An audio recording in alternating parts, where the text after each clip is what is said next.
నా పేరు వెంకటేశ్వరరావు అండి. My age is 70. నేను ఈయన దగ్గరికి వచ్చినప్పుడు my age was 69. For last 1.5 years నుంచి నేను ట్రీట్మెంట్ స్టార్ట్ చేశాను.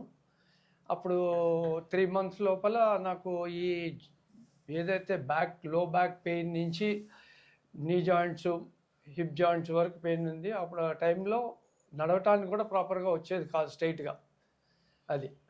సో, ఆ ఆక్యుపెంచర్ ట్రీట్మెంట్ స్టార్ట్ చేసిన తర్వాత 3, 4 ఈ సిట్టింగ్స్‌లోనే నాకు కొంచెం స్ట్రెయిట్‌గా నిలబడటము, ఫ్రీగా వాక్ చేయటానికి కొంచెం ఈవెన్ వచ్చింది. అప్పుడు వాకింగ్ చేయటానికి కూడా వచ్చేది కాదు ఫర్ 2, 3 నిమిషాలు.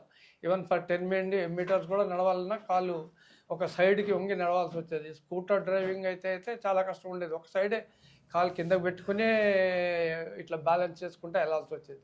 కాలు ఇలా పైకి కూడా వచ్చేది కాదు. అటువంటిది ఇప్పుడు కాలు స్కూటర్ మీద పైకి పెట్టి నడగలను, స్కూటర్ నడపగలుగుతున్నాను. అది కార్ డ్రైవ్ చేస్తున్నాను. అవన్నీ వాకింగ్ కూడా అప్పుడు నడవలేను. ఇప్పుడు మినిమం హాఫ్ అన్ అవర్ కంటిన్యూగా వితౌట్ స్టాపింగ్ నడుస్తాను ఇప్పుడు. అది కేవలం ఒక 10-15 సిట్టింగ్స్లోనే నాకు సెట్ రైట్ అయిపోయింది. అక్కడి నుంచి ఇంకా రెగ్యులర్గా ఎప్పుడప్పుడు పెయిన్స్ ఇవన్నీ ఉన్నాయో అవన్నిటికీ రెగ్యులర్గా జనార్దన్ గారి దగ్గరికి వచ్చేసి నేను ఆకుపంచర్ ట్రీట్మెంట్ చేయించుకుంటూ వెళ్తూ ఉంటాను. అది ఎప్పుడైనా ఇట్లా పెయిన్స్ ఉన్నప్పుడు రెగ్యులర్గా ఆయన దగ్గరికి వస్తూ ఉంటాను. అది మధ్య గ్యాస్ట్రిక్ ట్రబుల్ ఐఐటికి కూడా వచ్చినప్పుడు కూడా దానికి కూడా కొంత ఆయన నిడిల్తో ఇది చేసినప్పుడు అవి కూడా రిలీఫ్ వచ్చినాయి. అది ఇవాళ రావటానికి ట్రీట్మెంట్ ఏంటంటే ఈ కొంచెము లో బ్యాక్కి హిప్ జాయింట్ నుంచి నీ జాయింట్ మెయిన్లీ మజిల్స్లోకి పెయిన్ వస్తూ ఉంది. ఆ పెయిన్స్కి మళ్ళీ ట్రీట్మెంట్ తీసుకుందామని మళ్ళీ 2-3 సిట్టింగ్స్ చేస్తే ఆ రిలీఫ్ వస్తుందని చెప్పేసి మళ్ళీ ట్రీట్మెంట్కి వచ్చాను ఇవాళ. ఏంటంటే సార్ ఎందుకు వచ్చారంటే కొంతకాలం తీసుకుంటున్నారు. ఎప్పుడన్నా మళ్ళీ గ్యాప్ వచ్చినప్పుడు ఒక నెల 2 నెలల తర్వాత మళ్ళీ ఏదైనా పాయింట్ ఇక్కడ పెయిన్ వచ్చింది, గ్యాస్ట్రిక్ ప్రాబ్లం వచ్చింది, ఏదో ప్రాబ్లం ఉంది, మళ్ళీ వస్తుంటారు. సో ఇప్పుడు ప్రస్తుతం ఈ థైస్ ఏరియాలో ఈ మజిల్ పెయిన్ అని వచ్చారు. చూద్దాం.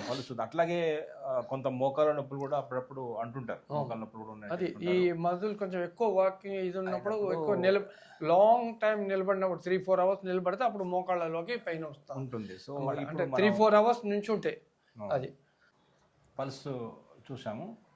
సర్క్యులేటరీ ఇష్యూస్ ఉన్నాయి, బ్లడ్ సర్క్యులేటరీ ఇష్యూస్ ఉన్నాయి, కొంత గ్యాస్ట్రిక్ కూడా ఇష్యూ కూడా ఉంది. 4 చూపించండి. 4 టంగ్.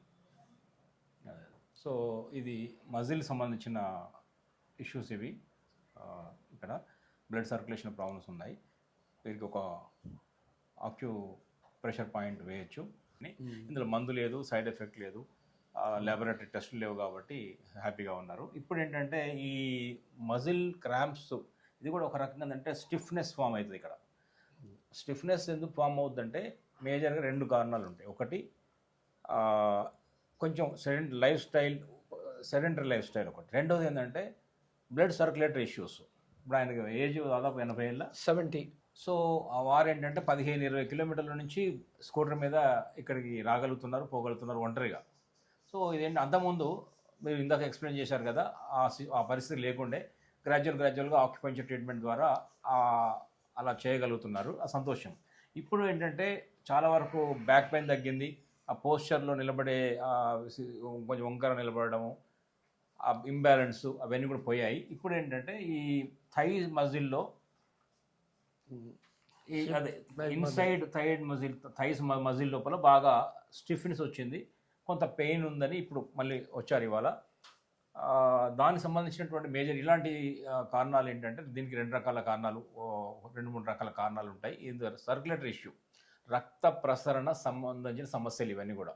ఎక్కడైతే బ్లడ్ సర్క్యులేషన్ సరిగ్గా జరగదో అక్కడ ఏంటంటే స్టిఫ్నెస్ ఫామ్ అవుతుంది, నొప్పులు వస్తాయి, వాపులు కూడా వచ్చే అవకాశం ఉంటుంది. అందువల్ల మోకాలైనా థై అయినా ఎక్కడైనా సరే ప్రాపర్ బ్లడ్ సర్క్యులేషన్ వెళ్ళట్లేదంటే అక్కడ తిమ్మిర్లు రావచ్చు, వాపు రావచ్చు, లేదా నొప్పి రావచ్చు, లేదా ఆ మజిల్ కాస్త గట్టిగా స్టిఫ్గా కావచ్చు. ఇవి మేజర్. రెండవ కారణం ఏంటంటే ఏజ్ కూడా ఉంటుంది. 70 ఇయర్స్ అంటే కొంచెం ఎట్లయినా అంత ఫిజికల్గా వర్క్ చేసే ఏజ్ కాదు కాబట్టి కొంచెం సెడెంటరీ లైఫ్ స్టైల్ కూర్చొని ఉంటారు. బట్ ఆయన వాకింగ్ కూడా చేయగలుగుతున్నారు. అంతకుముందు అది కూడా చేసే సిచ్యువేషన్ లేకుండే. ఇప్పుడు హ్యాపీగా ఒక అరగంట సేపు daily walking half an hour 40 చాలా మినిట్స్ బెటర్. ఇవన్నీ కూడా అందుకని 70 years అంత యాక్టివ్గా ఉండగలుగుతున్నారు. సో సెడెంటరీ లైఫ్ స్టైల్ కూడా ఇది ఒక అవకాశం ఉంటుంది. ఇక మూడోది ఏంటంటే మనం తీసుకునే డయట్, అది కూడా కారణం అవుతుంది. అది బ్లడ్ సర్క్యులేషన్ సంబంధించినవి. ఇక ఇంకో కారణం ఏంటంటే ఈ వింటర్ సీజన్లో, చలికాలంలో ఈ నొప్పులు ఎక్కువ అవుతాయి. సమ్మర్లతో పోలిస్తే వింటర్లో ఈ బ్లడ్ సర్క్యులేటరీ సమస్యలు ఎక్కువ అవుతాయి. సో ఇప్పుడు ఇవన్నీ కూడా కారణం అవుతున్నాయి కాబట్టి ఇప్పుడు వీరికి ఒక ప్రెషర్ పాయింట్ చెప్తాను, ఆయన చేసుకోవచ్చు. బట్ ఇక్కడికి వచ్చారు కాబట్టి నీడిల్తో ట్రీట్మెంట్ ఇస్తాను. అదే పాయింట్లో మనం ఎవరైనా సరే ప్రెషర్ ఇట్లా మసాజ్ కానీ, సర్క్యులర్ మోషన్లో మసాజ్ కానీ, ఇట్లా ప్రెషర్ చేయడం కానీ చేసినా కూడా అదే రిజల్ట్ వస్తుంది. వీరికి ఇప్పుడు ఏ పాయింట్ అయితే నేను చేస్తున్నానో అదే పాయింట్ ప్రెషర్ పాయింట్ అవుతుంది. ఆక్యుపంక్చర్ పాయింటే ప్రెషర్ పాయింట్. అలా ప్రెషర్ చేసుకుంటే ప్రెషర్ అవుతుంది, ఆక్యుప్రెషర్. నీడిల్ వేస్తే పంక్చర్ అవుతుంది. ఇప్పుడు ఎవరికి వాళ్ళు పాయింట్ నీడిల్ వేసుకోలేరు కాబట్టి వాళ్ళు ప్రెషర్ చేసుకొని చెప్తున్నారు. ఓకే, ఇప్పుడు మీకు ఎక్కడ వస్తుందంటే ఇప్పుడు ఈ పాయింట్ బ్లడ్ సర్క్యులేషన్కి మన బాడీలో ఒక మాస్టర్ పాయింట్ ఉంది. ఆ పాయింట్ ఇప్పుడు మనం చేయబోతున్నాం. ఎక్కడ సర్క్యులేటరీ ఇష్యూ ఉన్నా కూడా రక్త ప్రసరణ జరగడం లేదు అంటే ఆ పాయింట్ చాలా చాలా అద్భుతంగా పనిచేస్తుంది. బొటన వేలు ఈ వైట్ బ్లాక్ ఇలా మెల్ల కిందికి వచ్చినప్పుడు ఈ క్రీజ్ ఒకటి వచ్చింది. ఆ క్రీజు లోపల కనెక్టింగ్ ఎక్కడ కనెక్ట్ అవుతుందో అది పాయింట్. మీరు గట్టిగా ప్రెస్ చేయకూడదు. దీన్ని మెల్లగా చేసుకోవచ్చు, ఇలా ఇలా ఇలా, లేదా ఇలా చేసుకోవచ్చు. పైకి అప్వర్డ్ డైరెక్షన్ ఇలా చేయాలి. ఇక్కడ ఈ బ్లాక్ కలరు వైట్ కలర్లు కలిసే చోట ఈ క్రీజ్ లోపల ఇలా సర్క్యులేటరీ మోషన్లో ఇలా మసాజ్ చేయొచ్చు సర్కిల్లో, లేదా ఇలా అప్వర్డ్ కూడా చేసుకోవచ్చు. ఇలా చేయండి. ఇది master point for blood vessels. Blood అనేది వెజల్స్ లోపల రక్తనాళాలు, ఆ రక్తనాళాల లోపల అలా అలా వెళ్తూ ఉండాలి. ఎక్కడైనా సరే సర్క్యులేట్ అవుతూ ఉండాలి. ఎక్కడ అది ఆగొద్దు. అక్కడెక్కడ నాకు సర్క్యులేటరీ ఇష్యూస్ వచ్చాయి, తిమ్మిళ్ళు వచ్చాయి, నొప్పులు వచ్చాయి, వాపులు వచ్చాయి, నొప్పులు అంటే సర్క్యులేషన్ ప్రాబ్లమ్స్ వచ్చిందంటే చాలు ఇక్కడ కొంచెం ఇలా ఈ పాయింట్ చాలా చాలా హెల్ప్ అవుతుంది. ఇక్కడే కాదు, ఇక్కడ కూడా అవుతుంది. రెండు వైపులు ఉంది కదా, బొటన వేలు వైపు బ్లాక్ వైట్ ఇలా కిందికి వచ్చినప్పుడు ఎక్కడ కనెక్ట్ అవుతుందో ఆ పాయింట్ అవుతుంది. ఇక్కడ మసాజ్ చేయొచ్చు మెల్లగా, ఇలా మాట్లాడుతూ కానీ ఇలా ఎప్పుడైనా ఇలా ఒక నిమిషం చేయండి, ఇటు ఒక నిమిషం చేయండి, చాలా వరకు ఇది అవుతుంది. ఇక రెండవ పాయింట్ ఏమవుతుందంటే మీ కాళ్ళలో ఉంటుంది. వీరి కాళ్ళలో కూడా చూపిస్తాను, అది కూడా చేయొచ్చు. మళ్ళీ ఇప్పుడు నీళ్ళ తర్వాత ఒకసారి పల్స్ చూసి తీసేస్తాను. కాళ్ళలో అయితే ఇందా చూశారు కదా, మన ఈ మోకాల కింద ఆ బోన్ యొక్క కన్ఫ్యూజన్ ఎందుకు అనుకుంటే ఈ భాగం అంతా కూడా ట్యాప్ చేయండి. ఇప్పుడు మీరు ఎక్కడ చేస్తారు ట్యాప్ చేయండి, అంతే. చూస్తున్నారు కదా, కనబడుతుందా, వస్తుందా? సో ఆ భాగంలో ట్యాప్ చేస్తే సరిపోతుంది. పాయింట్ మీరు కరెక్ట్గా ఎగ్జాక్ట్గా పట్టుకోక్కర్లే. ఎందుకంటే ఇది కూడా ఏంటంటే ఇది మాస్టర్ పాయింట్ ఫర్ ఆ పాయింట్ నెంబర్ ఏంటంటే గాల్ బ్లాడర్ 34 GB34. గూగుల్ చేసినా తెలిసిపోతుంది.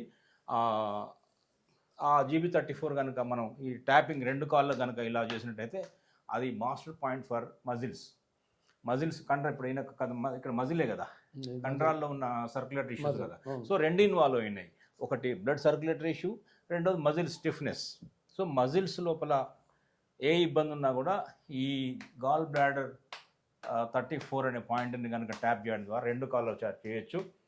ఈ బ్లడ్ సర్క్యులేషన్ ఇంకా బాగా పెరగాలి. వృద్ధాప్యంలో ఎక్కువ పని చేయలేం కాబట్టి బ్లడ్ సర్క్యులేషన్ తగ్గుతుంది కాబట్టి చాలామంది ఏం చేస్తారంటే బ్లడ్ థిన్నర్ వాడతారు, బ్లడ్ పల్చన్ అయితే త్వరగా సర్క్యులేట్ అవుతుందని. సో అట్లాగే కొంచెం చేదు ఉన్నటువంటి పదార్థాలు తినాలి. కాకరకాయ, మెంతులు, అట్లా ఒగరున్నవి కూడా, తమలపాకు, ఇది మన ఉసిరికాయ చాలా మంచిది. ఉసిరికాయ, లెమన్, పులుపు ఉన్నాయి. ఇవన్నీ ఏం చేస్తాయంటే మన రక్త ప్రసరణ పెంచుతాయి. అట్లాగే ఎర్రగా ఉన్న పదార్థాలు కూడా ఉన్నాయి కదా, ఫ్రూట్స్ ఉన్నాయి కదా, అనార్ కానీ, దానిమ్మ అంటాం కదా, అనార్ కానీ బెటర్ మంచిగా ఉంటుంది. బీట్రూట్ మంచిది, క్యారెట్ మంచిది, టమాటా మంచిది. ఇవన్నీ కూడా రక్త ప్రసరణ పనికొస్తాయి. ఈ మజిల్స్ మాత్రం పులుపు, లెమన్ లాంటి చాలా వగర్లు, చేదు కూడా పనిచేస్తాయి. ఇవి తీసుకుంటూ ఆహార పదార్థాలు ఈ రుచులు పాటిస్తూ ఈ రెండు ప్రెషర్ పాయింట్ చేస్తే ఏజ్డ్ వాళ్ళకే కాదు ఎవరికైనా ఈ బ్రహ్మాండంగా పనిచేస్తుంది. పెద్దవాళ్ళు, ముఖ్యంగా పెద్దవాళ్ళకు వయసు ఉన్న వాళ్ళకి ఏంటంటే చాలా చాలా బాగా ఉపయోగపడుతుందని అనుకుంటున్నాను. ట్రై చేయండి. మీ అమూల్యమైన అభిప్రాయం మాకు చెప్పండి. నమస్తే.